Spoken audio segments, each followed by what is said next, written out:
If you're not listening to the Smoke World podcast, you're wasting your time, you mortal.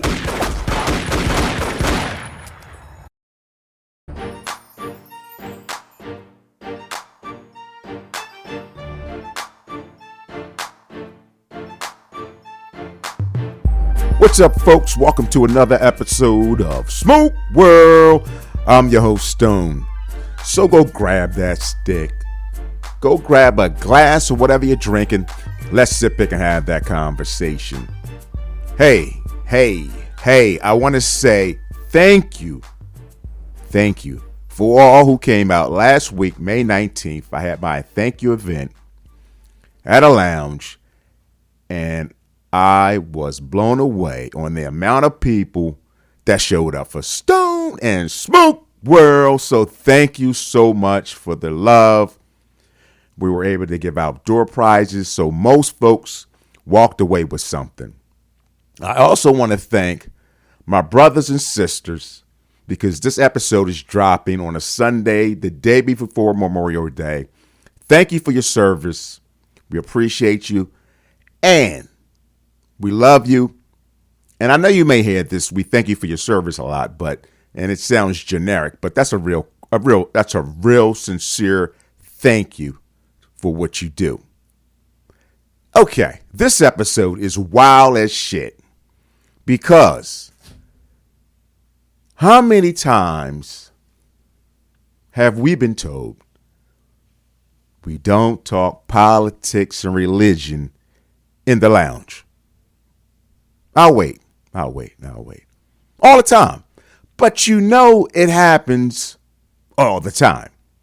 So, I'm at the lounge. I had to record this, and it's going to be kind of wild. You're going to be like, Stone, what the hell is this episode all about? Ladies and gentlemen, I'm in the lounge, and I thought I was in Congress, because what was taking place as far as a conversation was wild. Totally wild. So I pulled my phone out and started to record. So you're going to notice something. When they realized I had my phone out, it's a lot of background noise. Everybody's talking, bop, bop, bop, bop, bop. But when I pull my phone out and they notice I'm recording, the background gets quiet. But I'm going to let it go. You listen for yourself. This is what happens in some of the lounges I'm in. Be leery. Be wary. This is our brothers of the leaf. The faith-based initiative was created by George Bush in order to include preachers in the political process. Now that's the face, or the antecedent, but the downstream impact of it all was to buy off the black preacher. And you disagree with that, sir? Sir, let me just say, my personal experience with the Office of Faith-Based Partnerships is I learned about it not from George Bush. I was familiar with the initiative. But a boy, Eddie Laporta in New Jersey, has set up an Office of Faith-Based, started with $5 million, ran it up to $34 million.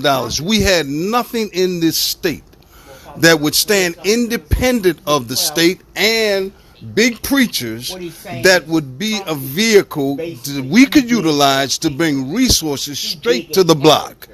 So I set out with some friends, one out of New York who worked for Chase and got $175 million on the streets. She actually helped write it up. Her name's Denise Nix. I had the help of Doug Gertz at First and Central Presbyterian. I had the help of Dan Mahoney. Dan Mahoney is an international lawyer, sir, and revamped the law department at DuPont. He said to me, Ty, this is brilliant. You mean to tell me, now this is how naive we were. We were under the guise that this was an initiative coming out of Washington to hoodwink black preachers. And I was guilty of that until I did my research and said, wait a minute. If this is an office that we can create that would command resources from Washington without other people putting their hands in it, we got to get that. Josh Dubois came here from Obama's office, and the governor, Mark Kelly, at the time said, well, Josh, tell us what this means. Nobody knows what this means. Ty wouldn't do it until you got here. Now that you're here, would you please tell us what this means? He says, well, Ty understands. When I leave this office today, I report to Washington, and Delaware goes on the Washington, D.C. Capitol's website. Every office that makes up the offices in Washington, DHS, CPAC, Center for Substance Control and Drugs or whatever, all of that stuff, we in this office can write straight to them and get resources to deal with violence on our streets. That's all I wanted. Now, will the bad actors get in there? Anytime they smell money, they're going to get in there. If you don't want to, I don't want to call our governor a bad actor, but why is it a governor wants to leave that office and become mayor of a city less than 100,000 people? Does anybody who wants to rebuttal? Okay. I have a query and a rebuttal. No, actually, it is a question of understanding. Now, what you just stated was that is the federal government, religious institutions and or faith-based institutions having access to resources to allocate to what needed in a particular demographic, correct? Sir. Okay. When the government allocates money to a faith-based organization, don't they have individuals that work within ensuring that those funds are allocated correctly in those areas that you presented in your grant? To get those funds, it requires a yes or no answer, sir. Just a yes or no answer. Yes and no. Okay. Yes or no was the answer. There are things in place.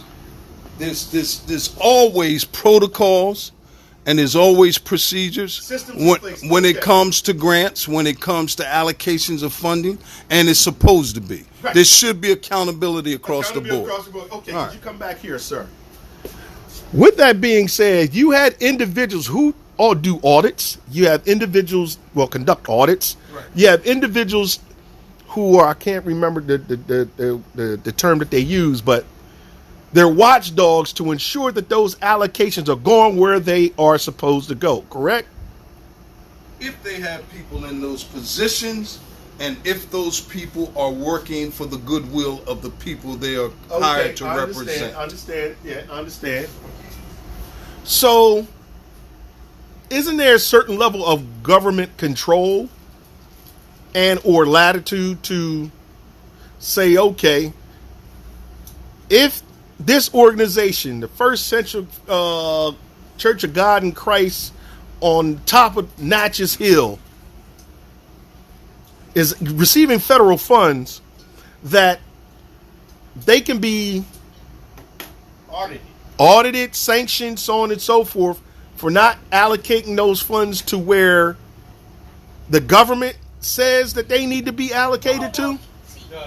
No. That's the problem with this stuff. If you have a Democratic administration, the black preachers, the Baptists, and the Pentecostal, they're going to get some. But if you got a white administration, the evangelical's going to get it. You see, it's just a way of shifting the money. I understand that. That's where I was going at. But the point I was trying to make. It's better. Get more voices. Money, for example. Sir, can we have more voices? The money that. Did it get quiet? It's you apply for it or whatever. It's granted. Now, once it's granted, you have to indicate where the money is going. Yeah. And You know, it's That's what I'm vetted. going at.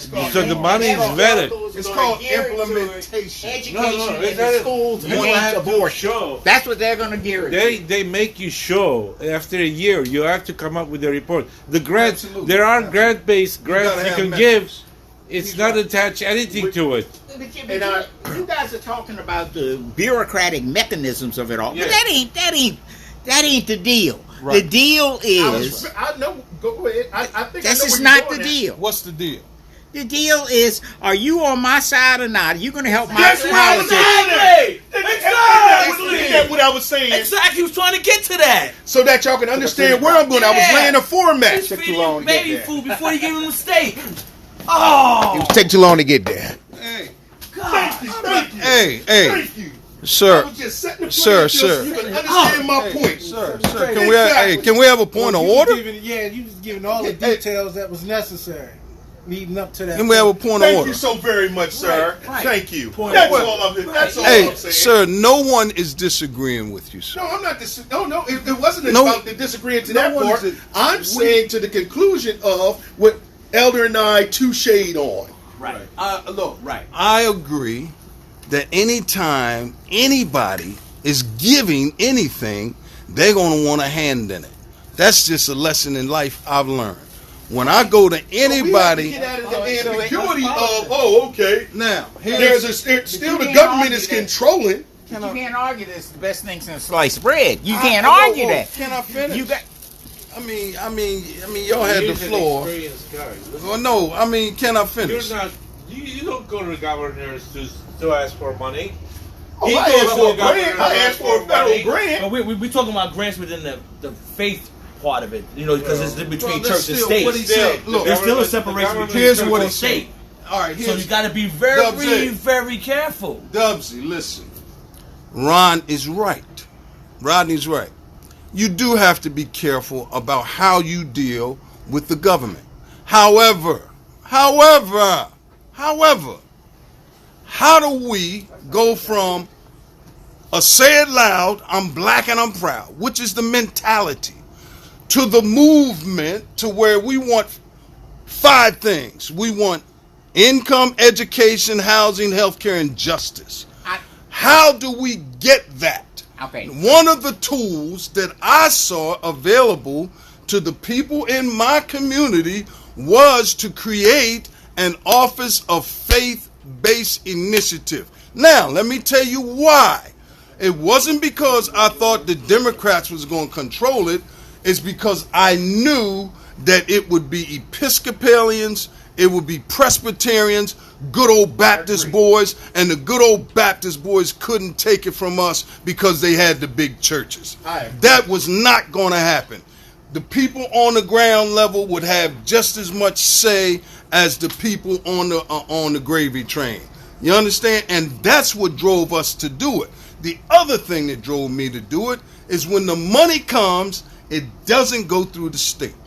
It goes straight to the office. Correct. Any other time when it goes to the state sets the parameters. Correct. That's true. All that's true. And what that mimics. That mimics again the OEO, the Office of Economic Opportunity Plans, that came out in the 60s. Right? Came out in the 60s. Came out of Lyndon Johnson. 60s. Say it loud. What? 60s. Mindset, movement, mindset. But it got it. Here's where it got disrupted. 68, Nixon gets into office. What did he do? He took all the OEO programs that bypassed the local political leadership. He took all of that. That's all I'm saying. And he put it back under the local political leadership. That was called model cities. Well, that's true. All right, hold. Okay, so all that money all that might be true. that went unrestricted to the Brownsvilles, to the Listen, man. I don't disagree with none of that. Okay. What I'm so he saying, got co-opted. That's the problem. Before we even get to where we can talk to them about a model city, before we can talk about the the office bringing OEO bringing something to us, we got to talk to ourselves about what do we need, what do we want to see for us as a people. What do I need to see for me as a person? Okay, now. You understand? That has to happen first. Can I make a Your suggestion? mindset has to be Can I make a shaped. suggestion? No, say it again. Hold on, say it again. Your Say it again. mind has to be shaped. Hence the concepts that we talked about to build, to your question, to build or to get or to see, or the people can see that we have empowerment. Thank you. So it's a level, it's levels. A natural It's mindset. levels, right. Natural. Because it starts with that seed and it has to be reiterated to become muscle memory so that the concept Lord, is you, stick. hey, sir, you ain't got to get deep. Well, you don't get to it. Question, how do you get to that? Because they're always going to be blocking you. Because you look, I forgot he deacon in So, the church. Dubsy's right. Hey, look, we gotta, How we gotta do you change the mindset? Here's how you change it. Here's how you change We it. were talking. That started. Here's- I was gonna ordain. I got my own idea on how you Okay, change it. here's, let me suggest something to you. The OEO program, I said, well, look, like I said, morning's been. when they came out, they said, we're not going to give it to you, New York City. We're going to give it to the Brownsville, the Brooklyn, Brownsville. They have a community organization. We're going to give it to them, the money to them, and let them decide what they're going to do about it. Okay? What they're going to do with it. So that's what they did. In OEO, you get into the 70s, that whole model was completely disrupted. Completely disrupted. Why was it disrupted? Well, because Nixon came in and said, "Nah, I ain't giving this money directly I agree to with these that. But rallies." to me, Now you know what we were doing with it. Okay, hold it. no, let's not get there. Let's get to the why it was destroyed first. Right. Because, but the same thing. No, it was destroyed. Control. It was. Once they control, Right. and we don't recognize when the majority, it's a minority of group that's running that majority, that's controlling the minorities. So when that minority group says, "Hey, they been too endowed. They don't need that because my people over here need that." Or my people over here. See, they never said that. They never They don't said. have to say it. Okay, but we knew it. We knew. That's why. You got the 70s, right? Look, man, if I come 60s over there and and take $70s. $3 out I'm your from the pocket, 70s. I ain't got to tell you So- I'm so taking when your I- money. when they said I'm You black know and I'm I'm proud, taking your money. Smooth criminal. I ain't got. I was never proud. Hey, get that on. You've been What hit by you call it? If you take $3 from me, you ain't got to call it nothing. But I've been hit by a smooth criminal, white collar politics, smooth criminal. I'm saying I was never proud being black. In the '70s, I was never proud being black. So that concept, black and proud, Sir, brother, that's how low that. You may never Whoa, 70s. hey, in the '70s, I was never proud. Hey, Stone. You ain't know nobody. Can we get some new voices? What, the man's hot. I'm going to Yes, say sir. something here. Say. All right, It's easy this to faith get base and whatever check, he's though, you're talking not black. about, you know, they not want black. the money, but they don't know how to handle the money. You know, it's like it goes every which way, and they want accountability, but there's no accountability. Right. But I'll give you examples, okay, of what's working. Okay, my daughter went to Bard College. Okay. Bard College has an initiative with the prison of the state of New York to educate blacks who are incarcerated. Right. Right. So they get famous for teaching these kids. Like it's a college course they're being given, but they go against Harvard to debate. Guess what? The prison who getting the lessons, they win the freaking debate over Harvard. Of course. Okay, these 5 kids, you know, were black. Being the teachers are, you know, but now I thought about something. You said money, right? So that means that Bard College is getting some kind of a funding in order to do this thing. Absolutely. All right. How come we don't have it here in Delaware? All right. Why does it have to be faith-based? You know what I'm saying? It doesn't have to be. It doesn't have to be. Faith-based was You a gotta- tool. Wait. That's just just one. one That's a tool. matter of political awareness. That's what that is. Yeah. That's a matter of political awareness. So, Okay, and and it's been touted as being success and a model to be emulated across the country. What's the name of that program? You remember? I read told you that. Right? I remember remember you it. articles about that I got too, the articles. you know. I forget the name. But here, But it's a fact. your approach here in Delaware is faith-based to go and do the same thing with the stuff. Why don't we do it to college? Hello, that's all I'm saying. But what I'm saying is, why not involve the university? Why not involve? We will. Once You know, we get organized to the point Yeah, when but you present it to the university, some people will receive things orally. Some people are not going to receive it orally. They want to see it on paper. They want to see your plan. They want to see your measurements. They want to see how, where you're going to be at in 3 years with this thing. If I put $100,000 or if I put $500,000 in it, how can you guarantee me you're not going to come back to me next year this time needing another 500? How does that work? That's only one aspect of it. Now, these young people or these people you identify, how will they integrate and engage into communities or society as a whole? What is the plan for them, and how do we sustain that? You want some kind of a metrics of success. That's right. That's all I'm saying. Okay. Make sure they vote Democrat. So, and as an example, you have something to show that it works. Right. Okay. It's not that it's just a matter of organize, like you said, and get people on board in order to do it. But is there the will to do it here? Like Ron said, does politics permit for that to happen? Look, Bash, you asked an important question. You asked, is there the will to get it done? I'm saying that the will is there. It's just that we are fragmented. Yes. You see, it used to be the doctor was in our community.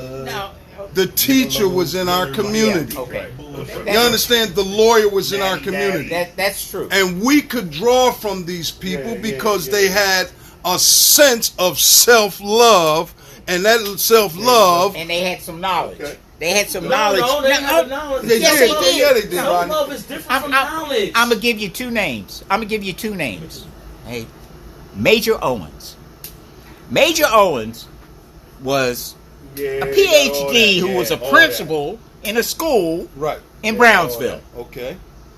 When Brownsville got a congressional district, What is Brownsville? Where is that? Brooklyn. That's where I grew up at. I grew up there. That's where I grew up at. Well, yeah, we I don't grew up know. there. Yeah, exactly. All right. I'll get one tonight or tomorrow. Those people, Right. he had been the executive director of the Brownsville Community Corporation under OEO programs. Okay. Yeah. He was smart enough to know that part of what they could do All with right, that man. community Yeah, community organization all right. was train people Right. to pass the civil service exams and get into Hello. regular tenured city government positions. Correct. And they did it well. Yes. They did it well. Bronx Community Corporation under some Puerto Ricans, they did it well. Yeah. They knew how to do it. Okay?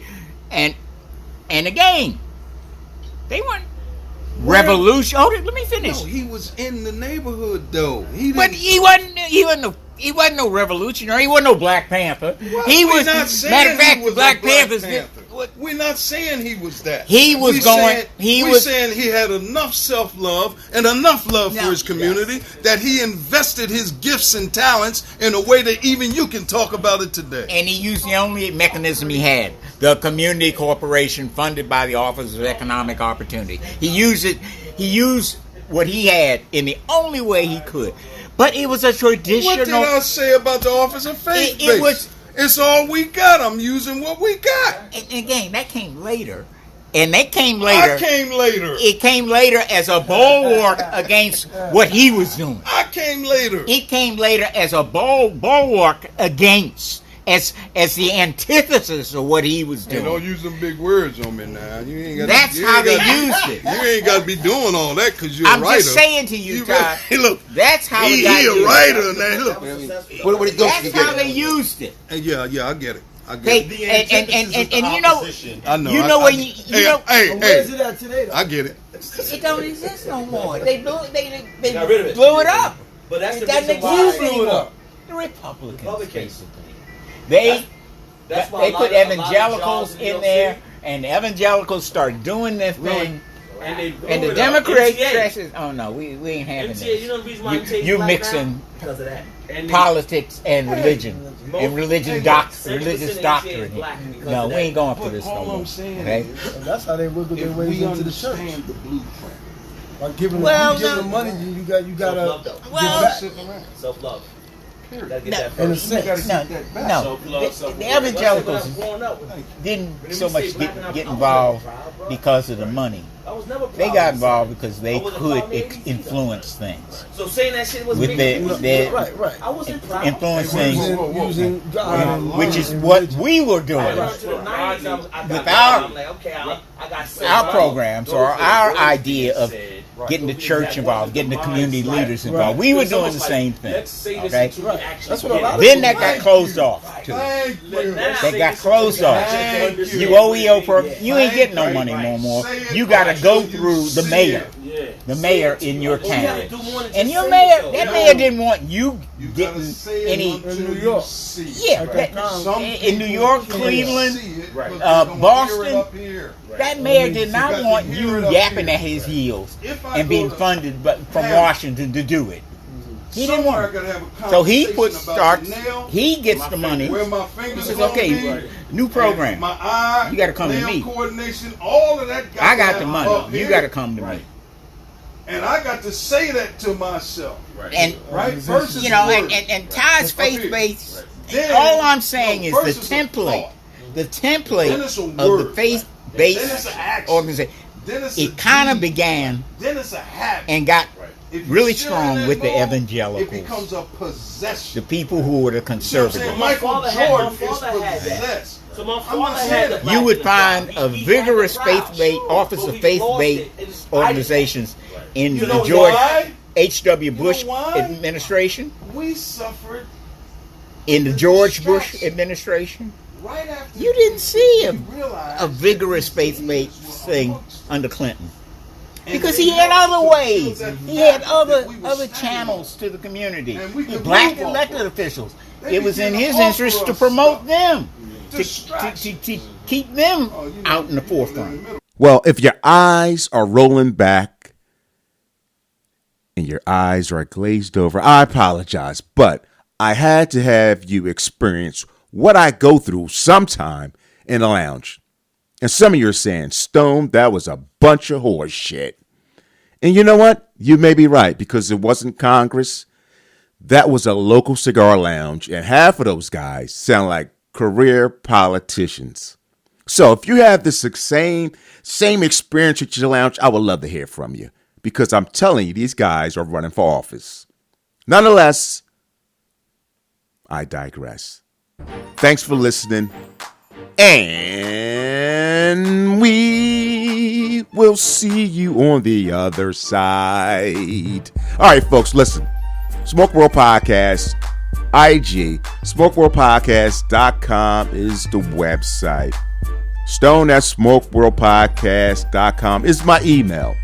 Smoke World Podcast on Facebook. You can follow me there.